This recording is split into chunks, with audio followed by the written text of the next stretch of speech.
Did Ashes of Creation just make a pretty big mistake? Or have things just been pretty much blown out of proportion and we'll forget about any kind of drama around recent Alpha 2 announcements within like a week or two?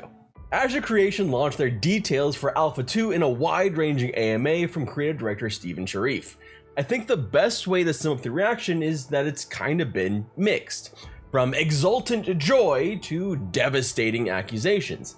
And with all things like this, it probably lands somewhere in the middle. There were some monetization announcements that did not sit well, and one has already been walked back, or at least clarified depending on who's wording.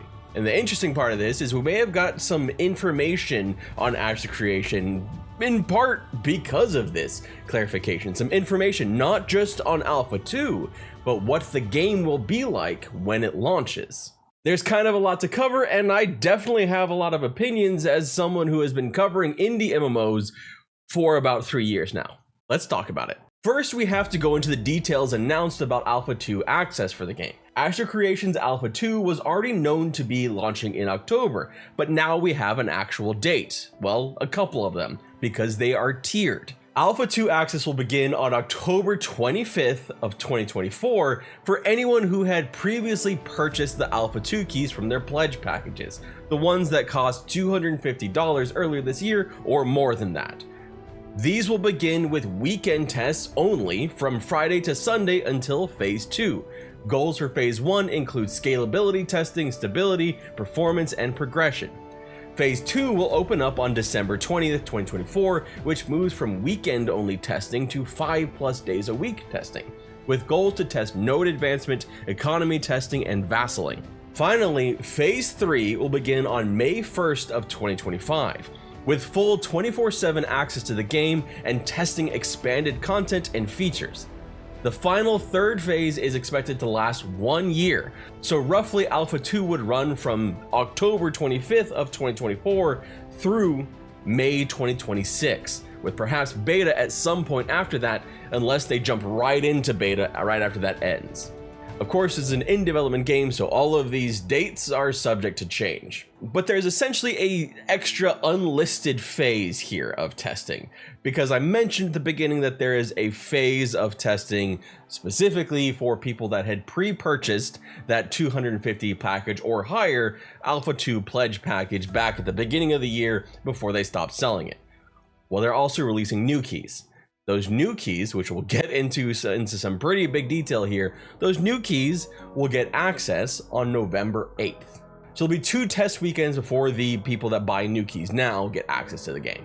While the game is ongoing, they'll be using a 6-week basis to update the game, with minor patches to fix bugs and things like that every 3 weeks. For anyone familiar with Pantheon Rise of the Fallen, they too were using a 6-week basis for updates this year during their own expanded testing. They just called it seasons.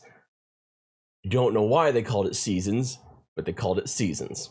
6-week testing updates. But all of this sounds great, right? You've got access to the game. They have a very clear plan of when they want to start testing. They have clear goals of when they want to finish each stage of testing and what they want to test. Basically, focus testing on certain things that they really need to nail down before they eventually approach a 1.0 launch. The game is moving forward, and there's actually a lot of things that sound like they're going to be in the game, even as we'll get to in a little bit, they stress that this is going to be an incomplete game, it is going to be buggy, there will be downtime, there will even be wipes in the testing phases, though they have said that they're going to try to avoid them as much as possible. The archetypes that will be in game are the tank, fighter, mage, cleric, ranger, and bard archetypes. Two-handed greatswords, one-handed maces, one-handed swords, scepters, wands, longbows, shortbows, spellbooks, shields, and focuses for offhand will be in game for weapon types for those archetypes, and they will have 3 of the 9 playable races to start with the Vec, Kalar, and Empyrean. PvP will of course be in with node wars, flagging, etc., but there was also something called lawless zones where the corruption system is disabled. So essentially free-for-all PvP. This was one of the newer things from the AMA, and it'll be interesting to see how it plays out. Will it direct players away from griefing, given that they have an area now where they can do just that? Basically whatever they want, as long as someone goes into that area. Other games utilize these types of lawless zones, from Albion Online to Raven Dawn Online, but they normally have corresponding safe zones, so I'm intrigued to see how this plays out.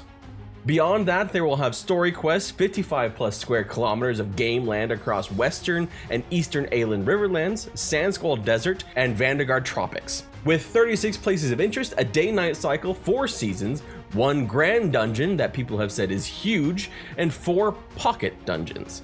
The node system will be operational, with primary testing of nodes being in phase 2 of Alpha 2 this year. One of the things I found interesting in these slides about Alpha 2 is that we get to see what kind of player count they're aiming for on each server.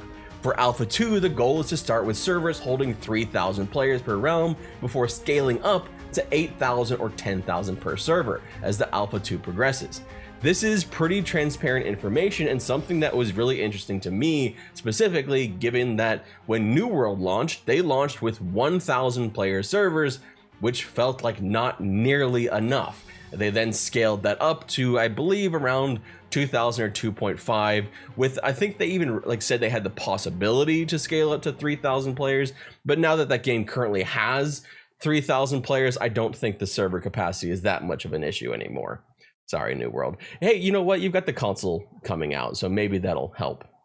It was also clarified in a Reddit post from Steven Sharif that Alpha 2 will have no subscription costs and that the game, at launch, will not have a box price.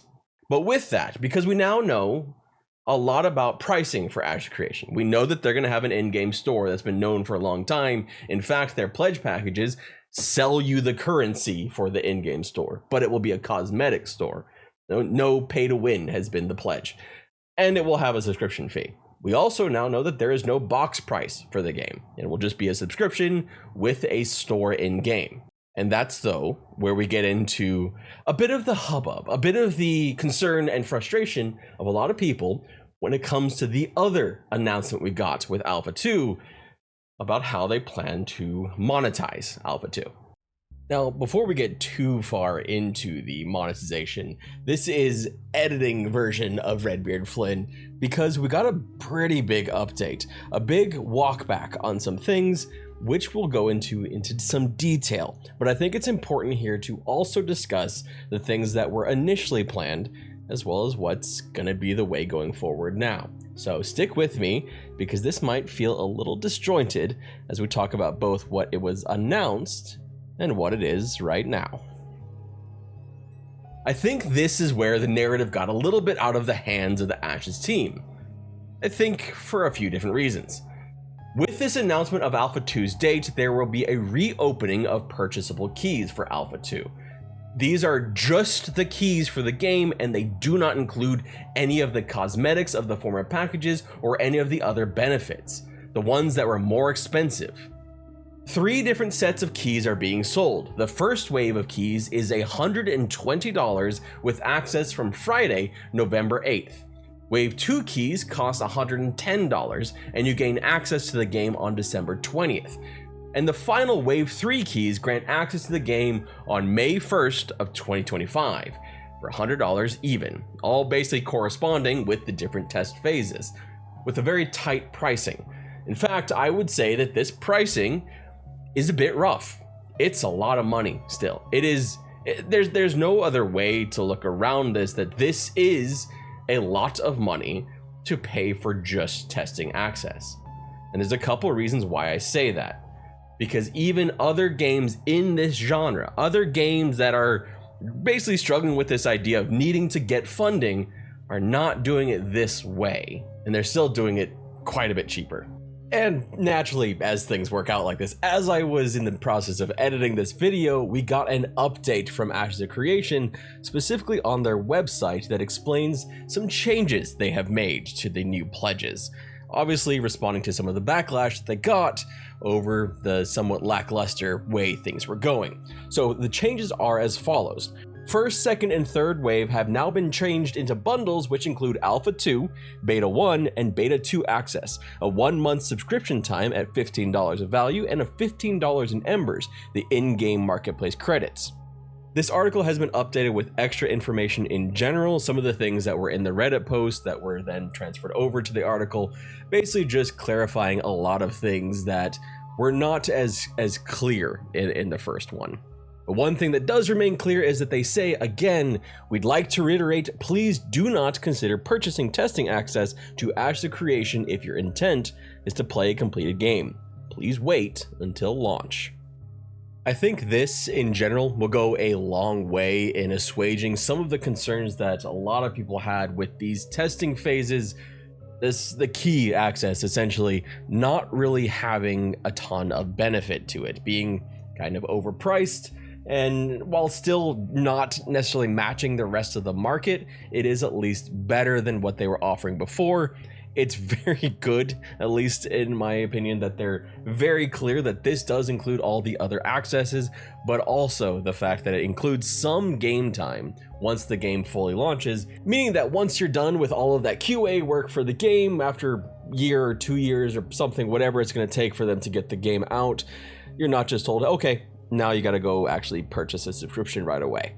Having at least 1 month subscription is a good start. I would have probably put more on there myself, but also having the $15 of Embers is probably going to be helpful as well, depending on what kind of things are on the store.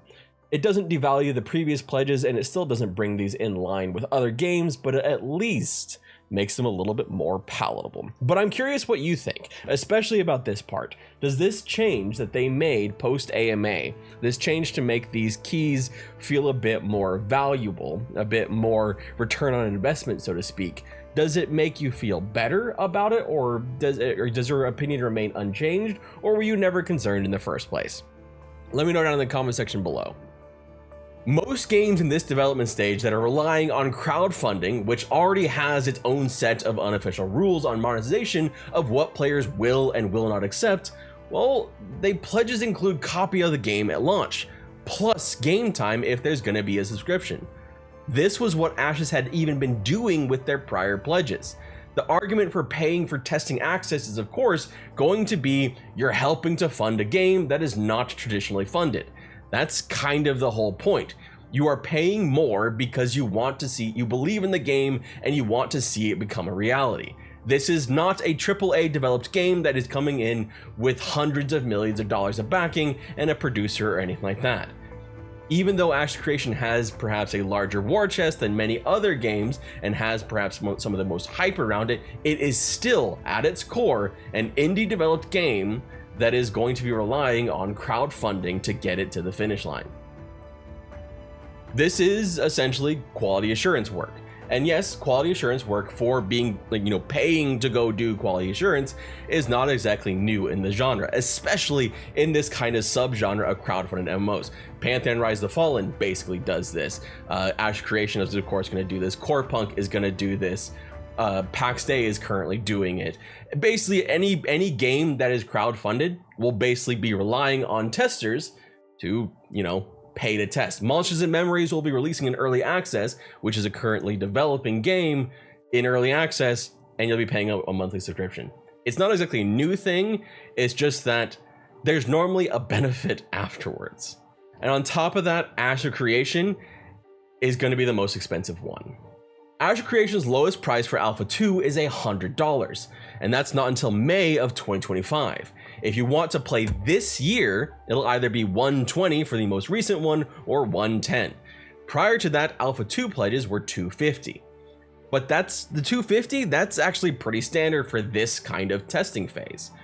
But they also included a lot of stuff like different types of cosmetics for your mount or armor. It also included a significant amount of game time, as well as a significant amount of in-game currency. They even provided cash values for that.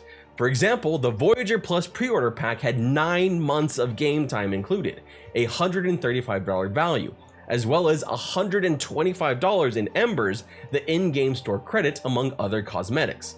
And of course, testing access.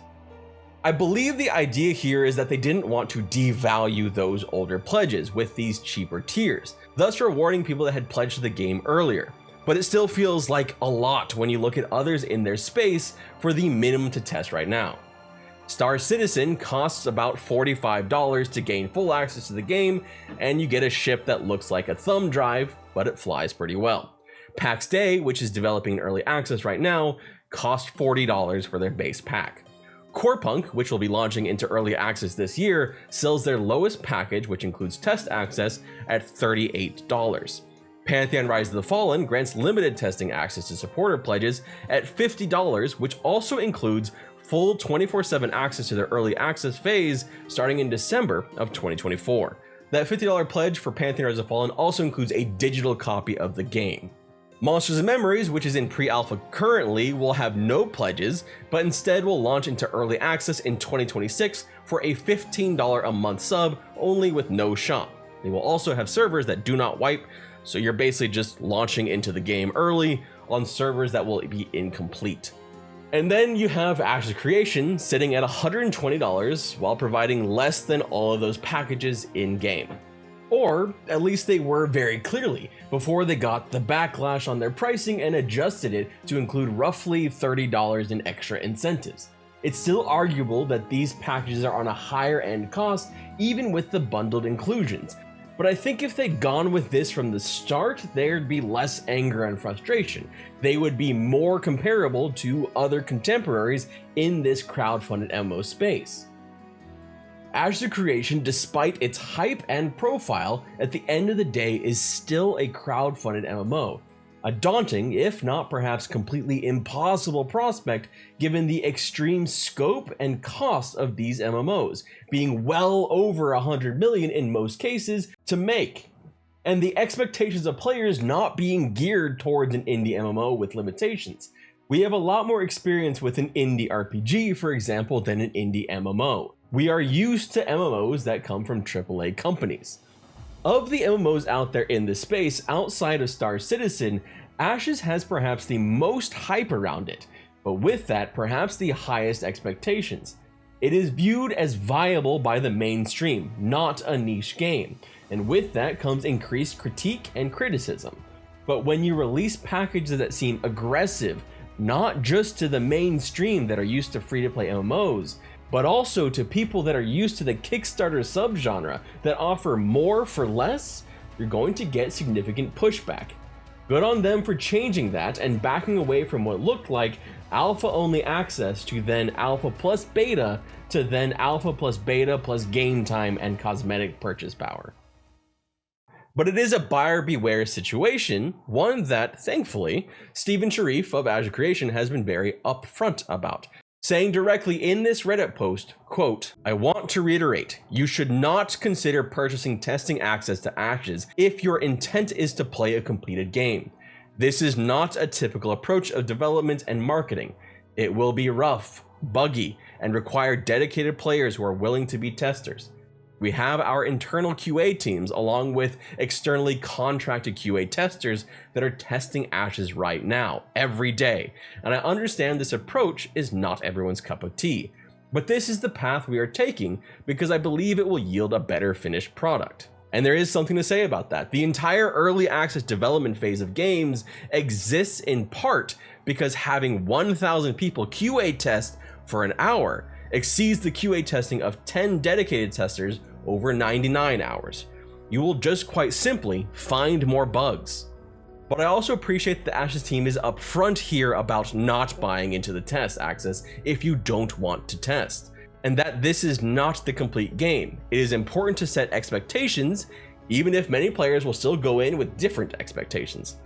But this video is getting a hell of a longer than I planned to, so I'll just say that I will be there with the NDA free testing because I purchased a $250 package to back Ashes Creation. One, because I want to see an MMO, an indie MMO go to market, and I have, respect for any of these indie teams making these MMORPGs, and I believe that they are honestly, despite all the difficulties and frustrations, the future of MMOs as we continue to get a bunch of slop from AAA companies that are mostly just trying to get into your wallet. So I will see you in Vera soon and hopefully show you everything I can, because that's kind of what I'm supposed to do here, right? Also, you'll probably actually more likely to see not me in game, but my corpses everywhere, if we're being completely honest. Definitely in the lawless zone, there's gonna be a lot of my corpses, I imagine, if I can work up the courage to go there.